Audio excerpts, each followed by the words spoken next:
जय जगन्नाथ समस्त को मो यूट्यूब चैनल रे वेलकम। चलंतु आज प्रोफेशनली किसी कथा ऊपर डिस्कस करिबा। आजिर वीडियो आनिबार किछि तो रीजन निहाती रहिछि। एक्चुअली पोस्ट ऑफिस रे आसी बहुत लोक पचारुचंती कि मैडम कौन पे मोर सुभद्रा योजना टंका आसीनी, कौन पे मोर पीएम किसान टंका आसीनी। मो सेमानंको ए वीडियो माध्यम रे जणाई देबाकू चाहूँची कि आज्ञा आपणकर पीएम किसान टंका आसीबाकू हेले किंबा सुभद्रा योजना टंका आसीबाकू हेले आपण को फास्टली अप्लाई करबाकू पड़िबो। आपण जनसेवा केंद्र को जाई फास्ट अप्लाई करंतु। सेकेंडली आपणकर आधार कार्ड रे मोबाइल नंबर लिंकेज निहाती कंपलसरी। आधार कार्ड रे मोबाइल नंबर लिंक रहिबा निहाती आवश्यक। जदि आपणकर आधार कार्ड रे मोबाइल नंबर लिंक नाही तेबे आपण आपणकर निकटस्थ पोस्ट ऑफिस की जांतु आ आधार कार्ड रे मोबाइल नंबर लिंक करांतु। सेकेंडली आपणकर अकाउंट रे डीबीटी थिबा निहाती दरकार। डीबीटी माने डायरेक्ट बेनिफिट ट्रांसफर माने जेतबळे गवर्नमेंट जे कोनोसी टंका छाड़िबो बेनिफिशियरी का अकाउंट को से डायरेक्ट ट्रांसफर हो जिवो। सेथिरे कोनोसी मीडियम रहिबनी जहा फଳରେ टंकाटा इजीली से माने पाई परिबे। तो डीबीटी लिंकेज थिबा निहाती आवश्यक। डीबीटी स्कीम थिबा अकाउंट खोलिबा निहाती दरकार। आ अकाउंट रे आधार सीडिंग रहिबा भी कंपलसरी। सेथि पई मु सजेस्ट करिबी जदि एमिति किछि प्रॉब्लम कहार होउची कोनोसी भी रीजन जोगु तांकर टंका ब्लॉकेज अच्छी आसी पारुनी गवर्नमेंट स्कीम रो कोनोसी पैसा से माने पाई पारु नाहंती, गवर्नमेंट स्कीम रो आसुथिबा कोनोसी फैसिलिटी से माने पाई पारु नाहंती, ताहले पोस्ट ऑफिस रे होउथिबा इंडिया पोस्टल पेमेंट बैंक माने IPPB IPPB India postal payment bank account गोटे खोलंतु जहा कि फास्ट रु डीबीटी लिंक रहुची, आधार सीडिंग रहुची। प्रीमियम अकाउंट खोलिबा को पड़िबो कहीं ना प्रीमियम अकाउंट रहिले ही सेथरे डीबीटी अवेलेबल रहिबो, आधार सीडिंग रही परिबो आउ जहा कि संगे संग हे जिवो। आपन को मात्र 2 मिनिट भितरे से माने गोटे कार्ड प्रोवाइड करिवे जहा फଳରେ आपण से अकाउंट रे सबु प्रकार गवर्नमेंट रो फैसिलिटी पाई परिबे। गवर्नमेंट रो आसुथिबा सबु प्रकार टंका एमिति कि माँ मानकर मौसा मानकर जो आसुची 60 वर्ष पर से माने जो भत्ता पैसा पाउचंती किंबा सरकारी तरफ रु जे कोनोसी भी पैसा आसुची से माने इजीली पाई परिबे। काहे कि ना सेटा फास्ट रु डीबीटी रहउची। सेथरे डीबीटी अवेलेबल रहउची, आधार सीडिंग रहउची। आउ आगुरु कोन थिला कि जेतबळे आईपीबी अकाउंट प्राय तो जो माने फास्ट रु खोलिचंती से माने जीरो अकाउंट रे खोलिचंती, किंतु एबे सब प्रीमियम अकाउंट खोला होची। 200 टंका पड़ुची। 200 टंका दे प्रीमियम अकाउंट खोलिबा फଳରେ 176 टंका संगे संग इंस्टेंटली अकाउंट रु डेबिट हे जिवो। आउ 24 टंका 18 पैसा में भी 24 टंका 18 पैसा अकाउंट रे रहिबो जहा फଳରେ से डायरेक्ट संगे संग डीबीटी हे जिवो। डीबीटी अवेलेबल रहिबो, आधार सीडिंग रहिबो। आपण को कोनोसी प्रकार प्रॉब्लम रहिबनी, आपण इजीली गवर्नमेंट पैसा पाई परिबे। आईपीबी रो आउरी भी बहुत बेनिफिट अछि। आईपीबी अकाउंट रो एक्चुअली एटा होची गोटे डिजिटल अकाउंट।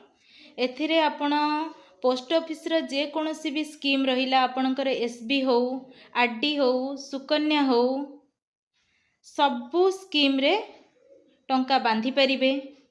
आउ एसपी अकाउंट रु स्वीप इन स्वीप आउट करि परिबे। आपणकर मोबाइल रिचार्ज, गैस भरिबा हो, जे कोनोसी डिजिटली ऑनलाइन काम भी सेथरे करि परिबे। ऑनलाइन रो सबु प्रकार ट्रांजैक्शन सेथरे अवेलेबल अछि, आपण इजीली करि परिबे। एटा आईपीबी रो आउरी भी बहुत सारा फैसिलिटी रहिछि।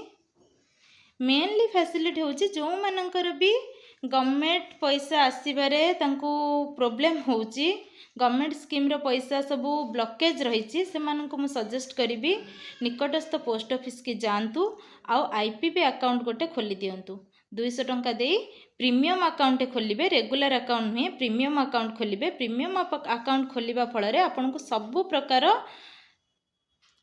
ପ୍ରକାର ସେଥିରେ ପାइबे। ଆପଣ ସବୁ ଜିନିଷ ପ୍ରାय ସେଥିରେ ଆଭେଲେबଲ୍ ରହିବ, ଯେମିତିକି ଡିବିଟି, ଆଧାର ସେଡ଼ିଂ, ସବୁ ପ୍ରକାର ଡିବିଟି ସ୍କିମ୍ ବି ରହିବ, ଆଧାର ସେଡ଼ିଂ ବି ରହିବ।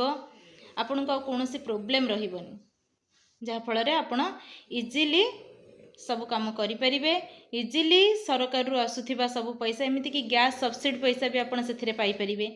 ସବୁ ପ୍ରକାର ଗଭର୍ଣ୍ଣମେଣ୍ଟର ପଇସା ପତ୍ର ଆପଣଙ୍କୁ ମିଳିବାରେ କିଛି ଆଉ ପ୍ରୋବ୍ଲେମ୍ ରହିବନି।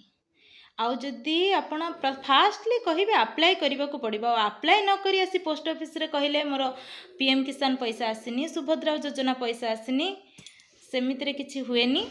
ଆପଣଙ୍କୁ ଫାଷ୍ଟଲି ଆପ୍ଲାଏ କରିବାକୁ ପଡ଼ିବ। ସେକେଣ୍ଡଲି ମୋବାଇଲ ନମ୍ବର ଲିଙ୍କ କରିବେ। ଥାର୍ଡ଼ଲି ଆସିକିଣି ଡିବିଟି ମ୍ୟାପିଂ ଥିବା ଆଇପିବି ପ୍ରିମିୟମ୍ ଆକାଉଣ୍ଟ ଖୋଲିଲେ ଆପଣଙ୍କୁ ପ୍ରାୟତଃ ସବୁ ପ୍ରକାର ବେନିଫିଟ୍ ଆପଣ ପାଇପାରିବେ। ଏଇ କିଛି ଦିନ ତଳେ ଜଣେ ମଉସା ଆସି ମୋତେ ପଚାରିଲେ କି ମୁଁ କିଛି ଦିନ ହେଲାଣି କାହିଁକି ପିଏମ୍ କିଷାନ ପଇସା ପାଉନି। ମୁଁ ତାଙ୍କୁ ପଚାରିଥିଲି କି ଆପଣଙ୍କର ଆଧାର କାର୍ଡ଼ରେ ମୋବାଇଲ ନମ୍ବର ଲିଙ୍କେଜ୍ ଅଛି? ସେ ମୋତେ କହିଥିଲେ ହଁ ଅଛି, ଆଧାର କାର୍ଡ଼ରେ ମୋବାଇଲ ନମ୍ବର ଲିଙ୍କ ଅଛି। ଦେନ୍ ମୁଁ ତାଙ୍କୁ କହିଲି କି ଆପଣ ଗୋଟେ ପ୍ରିମିୟମ୍ ଆକାଉଣ୍ଟଟେ ପୋଷ୍ଟ ଅଫିସରେ ଖୋଲି ଦିଅନ୍ତୁ। 200 ଟଙ୍କା ଦେଇ ସେ ମୋ କଥା ମାନି ଗୋଟେ ପ୍ରିମିୟମ୍ ଆକାଉଣ୍ଟ ଖୋଲିଦେଲେ। ଦେନ୍ 15 ଦିନ ପରେ ସେ ଆସି ପୁଣି ସେ ଆକାଉଣ୍ଟଟାକୁ ଚେକ୍ କଲେ। ଚେକ୍ କରିବାରୁ ସେ ଦେଖିଲେ କି ଆକାଉଣ୍ଟରେ 32,000 କ୍ରେଡ଼ିଟ୍ ହେଇଛି। ତାମାନେ 16ଟା ଇନଷ୍ଟଲମେଣ୍ଟ ସେ ଏକକାଳୀନ ପାଇଲେ। 16ଟା ଇନଷ୍ଟଲମେଣ୍ଟ ପିଏମ୍ କିଷାନ ପଇସା 32,000 ସେ ଏକକାଳୀନ ପାଇଲେ। ସେ ବହୁତ ଖୁସି ହେଲେ ସେତେବେଳେ। ସେଥିପାଇଁ ମୁଁ ସମସ୍ତଙ୍କୁ ସଜେଷ୍ଟ କରିବି, ଯାହାର ବି ଏମିତି ପ୍ରୋବ୍ଲେମ୍ ହେଇଛି, ଯେଉଁମାନଙ୍କର ବି କିଛି ବି କାରଣରୁ କୌଣସି ବି ରିଜିନ୍ରୁ ପଇସାଟା ବ୍ଲକେଜ୍ ଅଛି, ତାହେଲେ ସେମାନେ ସିଓର ଆଇପିବି ଆକାଉଣ୍ଟ ଖୋଲନ୍ତୁ।